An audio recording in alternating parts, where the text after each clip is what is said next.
গ্রামে রাজনৈতিক নেতাদের প্রবেশ নিষেধ, এমনই একটি পোস্টারকে কেন্দ্র করে চাঞ্চল্য ছড়িয়েছে এলাকায়।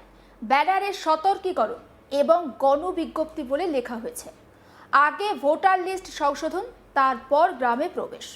এছাড়াও ওই ব্যানারে লেখা আছে, যতদিন না পর্যন্ত ভোটার লিস্টের নাম এবং তথ্যের যথাযথ সংশোধন হচ্ছে, ততদিন পর্যন্ত কোনো রাজনৈতিক দলের নেতা বা কর্মীদের গ্রামে প্রবেশ করতে দেয়া হবে না।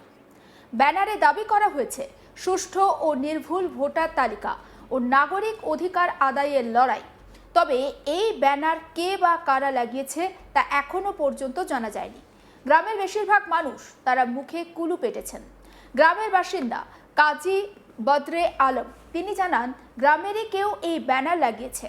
চোখের জল ফেলতে ফেলতে তিনি বলেন, আমার 2 ছেলের নাম বাদ গিয়েছে, বিজেপি রোহিঙ্গা বলছে, আমি খুবই আতঙ্কে আছি। চাঞ্চল্যকর এই ঘটনা পূর্ব বর্ধমানের গোলশির। একবার শোনাবো কাজী বদরে আলম গ্রামবাসী তার অভিযোগটা।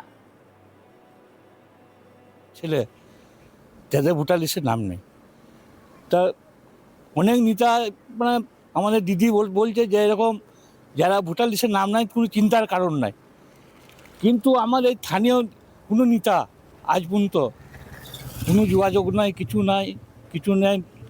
যে নামগুলো বাদ গেছে তারা হতাশ হয়ে গেছে যে আমাদের নামগুলো বাদ গেলো, কোনো নেতা এলো না, কোনো নেতা সিপিএম বলুন, তৃণমূল বলুন, আরও যারা আছে তারা ওই কারণে ছেলেরা রাগে বসে আমার কোনো নেতাকে আমরা গ্রামে ঢুকতে দেবো না, ওই কারণে ওরা বিবৃতিটা দিয়েছে।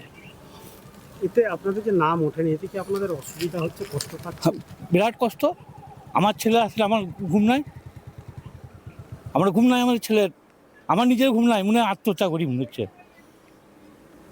কি ভয় লাগছে? এমনি তো দেখেছেন বিজেপি নেতারা বলছে যারা নাম বাদ গেছে তারা রোহিঙ্গা মুসলমান, তাই বেছে বেছে খুঁজে তাই বার করে বাংলাদেশ পাঠাবো। তো মানুষ তেমনি আতঙ্ক এমনি হবে, সেই কোনো আতঙ্কে মানুষ, মানে আমার গ্রামে 102টো নাম ছিল, তার মধ্যে 60টা হয়েছে, এখন 42টির নাম ডিলিট হয়ে আছে। প্রত্যেকটি ঘরের ছেলে বাপের নাম আছে 2002-এ, ছেলেদের নাম নাই, আউট। কিন্তু একটু নামের ভুলের জন্য, সে নামের ভুলের জন্য যদি তারা যে রোহিঙ্গা মুসলমান হয়, তাহলে তো আমাদের মিছে থাকা থেকে মরে যাওয়াই ভালো আমাদের। আপনি খুব কষ্ট পাচ্ছেন? হ্যাঁ, নিশ্চয় করতে পারছি। আমার 2টো ছেলে এখন দেখুন কি হয়েছে? খারাপ লাগছে, মানে খুব।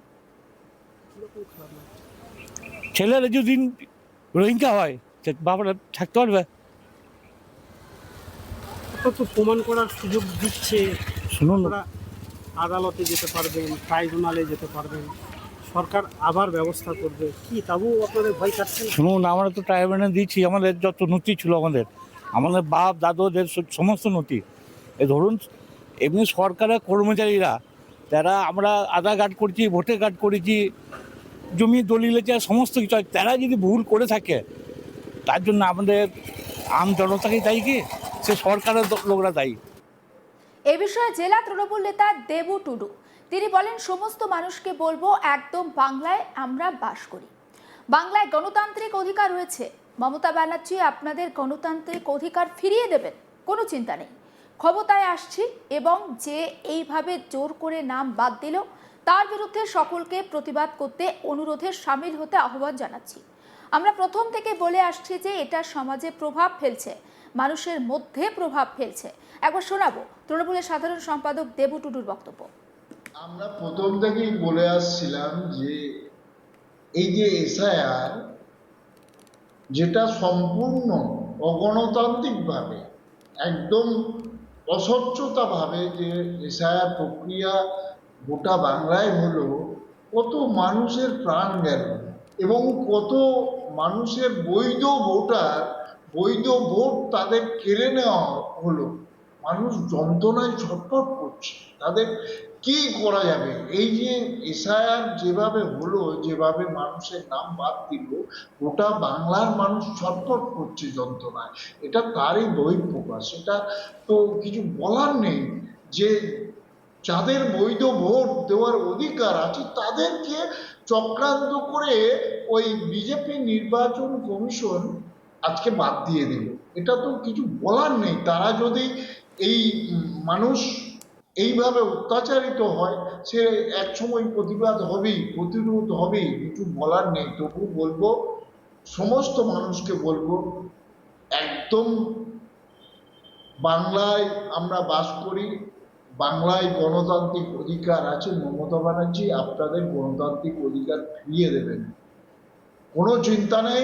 ক্ষমতায় আসছি, এবং এই যে এইভাবে জোর করে নাম বাদ দিল বৈধ ভোটকে, তার বিরুদ্ধে সকলকে প্রতিবাদ করতে, প্রতিরোধে সামিল হতে আহ্বান জানাচ্ছি।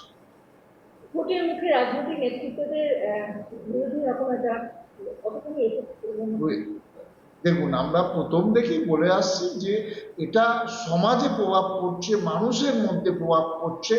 বৈধ ভোট, তার ভোটাধিকার কেড়ে নেওয়া হচ্ছে। এ তো হবেই, এটা হওয়ারই ছিল। যে এটা আমরা সমস্ত মানুষকে আহ্বান জানাবো। বিজেপি করেছি, বিজেপি নির্বাচন কমিশন করেছে, তাহলে তাদের বিরুদ্ধে প্রতিবাদ প্রতিরোধ গড়ে তুলতে হবে। এইরকম ভাবে ভেঙে পড়লে হবে না। এটা সবাইকে আহ্বান জানাচ্ছি, আপনারা এইভাবে বলবেন না, এইভাবে কাজ করবেন না। প্রতিবাদ হোক, প্রতিরোধ হোক, ওই বিজেপির বিরুদ্ধে প্রতিবাদ প্রতিরোধে সামিল হওয়ার আহ্বান জানাচ্ছি সকলকে। ভোট একেবারে দুয়ারে বলা যেতে পারে, আর মাত্র 10 থেকে 12 দিনের অপেক্ষা। ইতিমধ্যে এসআইআর ইস্যুতে কেন্দ্র করে গোটা রাজ্য একেবারে তোলপাড়, আর গ্রামে রাজনৈতিক নেতাদের প্রবেশ নিষেধ, এমনই এক পোস্টারকে কেন্দ্র করে এবার চাঞ্চল্য ছড়িয়ে পড়েছে। ব্যানারে সতর্ক করা হয়েছে, গণবিজ্ঞপ্তি দেওয়া হয়েছে, এবং সেই গণবিজ্ঞপ্তি দিয়ে লেখা হয়েছে আগে ভোটার লিস্ট সংশোধন, তারপর গ্রামে প্রবেশ। আপনারা জানেন যে এই এসআইআরকে কেন্দ্র করে অনেক লোকের নাম বাদ গিয়েছে, এবং তার জন্য এই ধরনের একটা বিজ্ঞপ্তি। এছাড়াও ওই ব্যানারে লেখা রয়েছে, যতদিন না পর্যন্ত ভোটার লিস্টের নাম এবং তথ্যের যথাযথ সংশোধন হচ্ছে, ততক্ষণ পর্যন্ত বা ততদিন পর্যন্ত রাজনৈতিক দলের কোনো নেতা বা কর্মীদের গ্রামে প্রবেশ করতে দেওয়া হবে না। একেবারে সুষ্ঠু এবং নির্ভুল ভোটার তালিকা চাওয়া হয়েছে ওই বিজ্ঞপ্তি দিয়ে। তবে ব্যানার কে বা কারা লাগিয়েছে এখনো পর্যন্ত জানা যায়নি। এবং এই গোটা ঘটনা যেটা আপনাদের সামনে আমরা তুলে ধরছি, সেটা বর্ধমানের গলসি এলাকাতে ঘটেছে, এবং এই এলাকার মানুষজন তারা রীতিমতো আতঙ্কিত হয়ে রয়েছেন। যদিও তৃণমূল কংগ্রেসের তরফ থেকে আশ্বস্ত করা হয়েছে সেখানকার মানুষজনকে যে তারা বাংলাতে বাস করছেন, বাংলায় প্রত্যেকেরই গণতান্ত্রিক অধিকার রয়েছে, মমতা ব্যানার্জি গণতান্ত্রিক অধিকার তিনি ফিরিয়ে দেবেন, তাই কোনো চিন্তা নেই। এবং তৃণমূল কংগ্রেস ক্ষমতায় আসছে, এবং ক্ষমতায় আসার পর জোর করে যাদেরকে নাম বাদ দিয়েছে বিজেপি বা নির্বাচন কমিশন, তাদেরকে আবার নাম নতুন করে তোলা হবে, এই আশ্বস্ত করতে দেখা গিয়েছে তৃণমূল নেতা দেবু টুডুকে। সমস্ত খবরের আপডেট পৌঁছে দেবো আপনাদের কাছে। অবশ্যই নজর থাকুক আজ তাক বাংলায়, সাবস্ক্রাইব করতে ভুলবেন না।